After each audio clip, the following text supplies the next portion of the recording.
Hello everybody. Today we're going to be looking at binary molecular compounds. So in your Edmodo, go to the post that says binary molecular compounds. We have the link for the reading. We have the practice questions, and we have my email you can send your responses to. So let's take a look at this. So molecular compounds, a few examples are water and carbon dioxide. Now, unlike ionic compounds like sodium chloride, table salt, they don't form from a metal losing one or more of its electrons to a nonmetal. All right.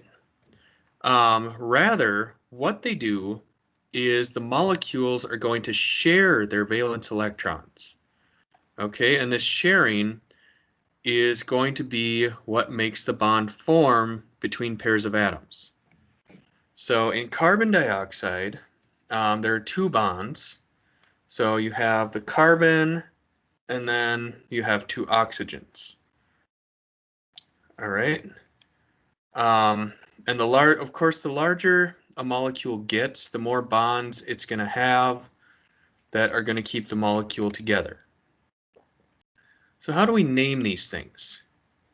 Well, a molecular formula is going to show the number of atoms and the type of atoms. So the number of each type of atoms. So for example, water, we have 2 hydrogens and 1 oxygen. So we have H2O. Octane, a component of gasoline, is going to have 8 carbons, 18 hydrogens. So its molecular formula is C8H18. So a binary molecular compound is a molecular compound that is composed of 2 elements. So the elements that are combining are both going to be non-metal. Okay. So this one kind of compares and contrasts them, but I think you already know the differences.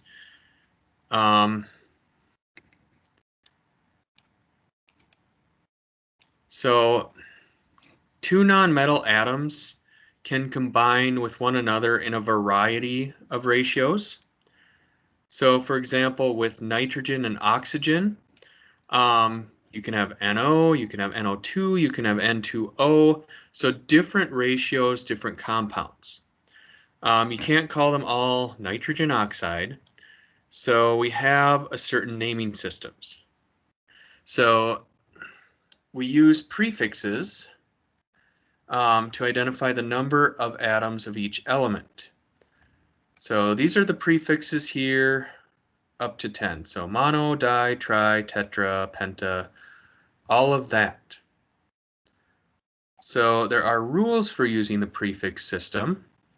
So the less electronegative element is going to be written first in the formula.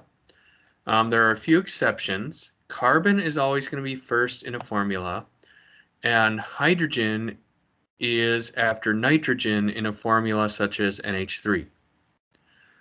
So the order of common nonmetals in a binary compound, they make this a little simple for you so you don't have to go back and forth on the periodic table and try and find them.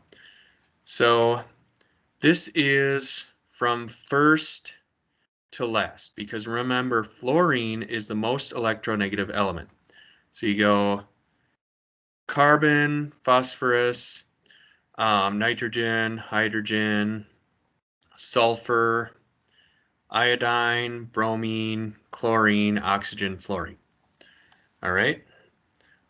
When you name it, the appropriate prefix is used only if there are more than one atom of that element in the formula. The second element is going to be named after the first. So we have first element named with a prefix if there's more than one of it. Second element is going to be named, and similar to when we do ionic compounds, it's going to have the "ide" suffix. We always use the appropriate prefix for the second element. And then if there is an A or an O at the end of a prefix, we drop it when the name of the element has a vowel, when it starts with a vowel.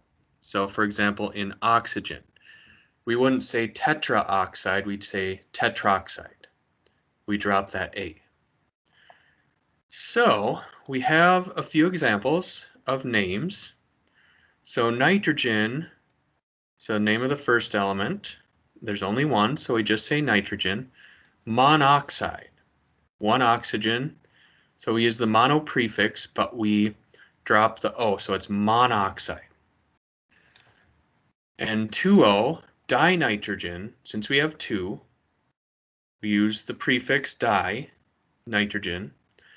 And then we have one oxygen, so we use the mono prefix, drop the O, monoxide. S2Cl2, disulfur, dichloride.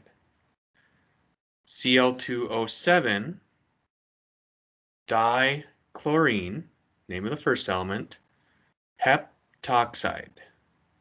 So hepta would be the prefix for the oxygen, but we drop the A and it's heptoxide.